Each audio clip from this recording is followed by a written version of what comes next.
So I went back in and I just wet my hair a little bit. I'm applying just a little bit of gel.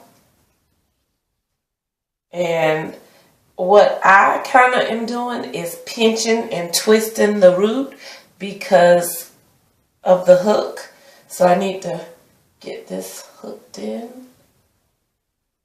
And I just hold this piece, push this up just a little bit, and then you'll take the handle and pull. And it's in there. So that's it.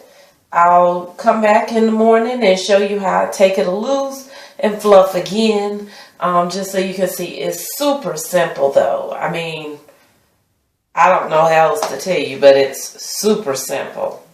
All right. Thank you for watching.